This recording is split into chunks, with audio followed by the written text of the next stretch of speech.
Hi everyone, and welcome to Stop Hitting Yourself. Today I wanted to talk about one of my favourite off-meta teams, which sees Zhongli as the on-field character dealing tons of cryo damage. Yes, you heard that correctly, cryo damage. The Iceman cometh! We'll go through how the team is set up, why it works so well, and what situations it can be used in most effectively. So, let's hit it.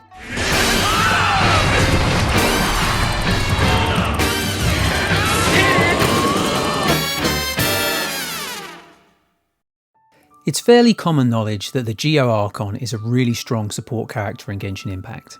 Not only can he provide your team with the strongest shield currently available, but whilst it's active it also provides 20% universal resistance shred to all elements and physical resistances. On top of this, if you have the 4-piece Tenacity of the Millelith artifact set equipped, he can further increase your entire party's shield strength by 30% and give them a 20% attack buff. This all sounds pretty great, right? And for a support character who doesn't require much field time, it definitely is. But there is something slightly disappointing about him not needing to be on field much as well. There are a lot of people, myself included, who really like Zhongli's attack animations.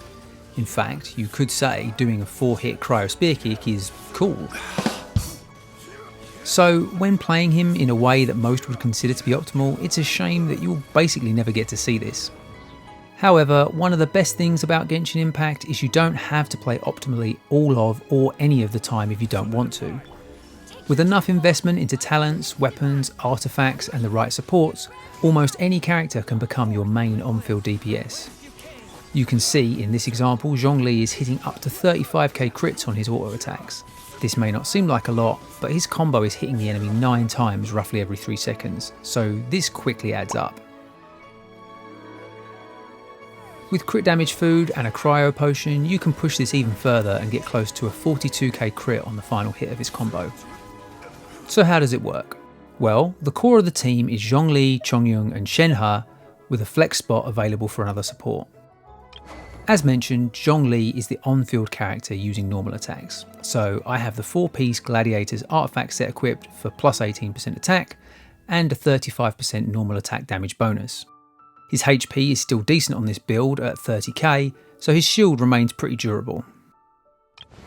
Realistically, Chongyun's only really here for his elemental skill to convert Zhongli's attacks from physical to cryo. I didn't actually do anything. All jokes aside, his first passive does provide an 8% attack speed boost within his skill's frost field. I also have him using the 4-piece Noblesse artifact set, which gives an additional 20% attack to the team after using his elemental burst.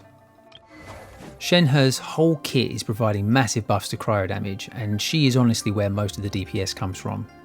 Full disclosure, I have her at Constellation 6, and she is one of the only characters I would say I've truly wailed on.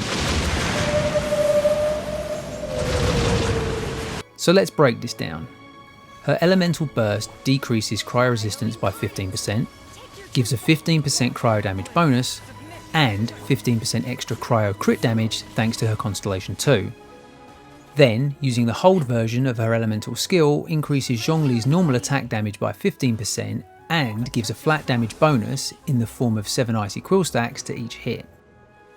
Normally, the flat damage bonus would only last until the 7 stacks are used, but thanks to her C6, they don't get consumed by normal or charged attacks, so the buff lasts for the full 15-second duration.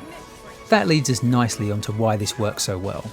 The flat damage buff Shenhe gives is the same regardless of the amount of damage done by a character's attacks. It's therefore better to do more attacks and trigger the buff as many times as possible, rather than focusing on doing fewer, bigger hits. Zhongli is perfect for this because of his fast hitting combo.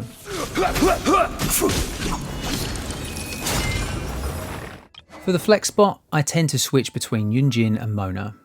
Yun Jin's burst gives another flat attack boost to normal attack damage, scaling off her defense. Also, her C2 effect gives all party members a 15% normal attack damage boost, and her C6 gives a 12% normal attack speed boost. She definitely provides the bigger damage buff of the two, and you get the benefit of Georesonance for an additional 15% damage bonus while shielded. The only real drawback to her is that this means you don't have any healing. By comparison, Mona debuffs enemies, boosting the whole team's damage by 60%, and, if you have a C4, gives an extra 15% crit rate. Another benefit is you can take advantage of the freeze reaction for enemies that can be frozen, giving some additional crowd control. Stay cool. When equipped with the prototype Amber Catalyst, she also provides healing for the team. Depending on the content you're doing, Zhongli's shield can tank most of the damage, so you may not need this, but I do always find it to be a nice buffer. Now, a fair question to ask is, what if you don't have Shenhe or you don't have her Constellation 6? Can this still work? I tried a few combinations and the best one I found was Zhongli, Chongyun, Yun Jin and Mona. You can see from this clip that I'm still able to get up to 18k crits, but I found the rotation in this team to be a bit more awkward to use.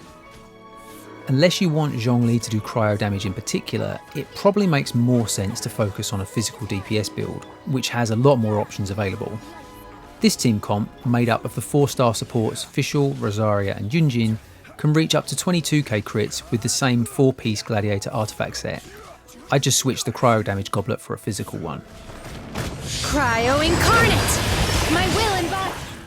Going back to the original team lineup, where can this be used most effectively?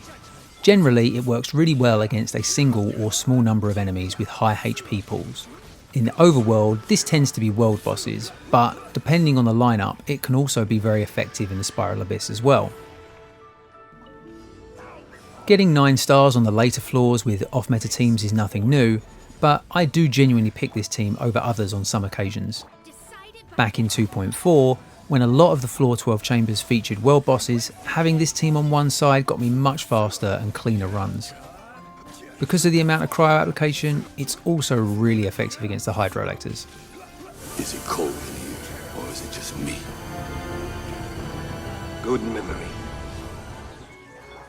So, in my opinion, having Zhongli as your on-field damage dealer is definitely a fun and effective option. As mentioned earlier, a physical build will probably be more viable depending on the characters you have available. Plus, that means you can also take advantage of the 4-star craftable weapon Crescent Pike. But as long as you have Chongyun, cryo builds can still work. Thanks for watching the video. If you enjoyed it, please consider leaving a like and a comment. You can also subscribe to the channel to get notified about future videos. You've been watching Stop Hitting Yourself. Until next time.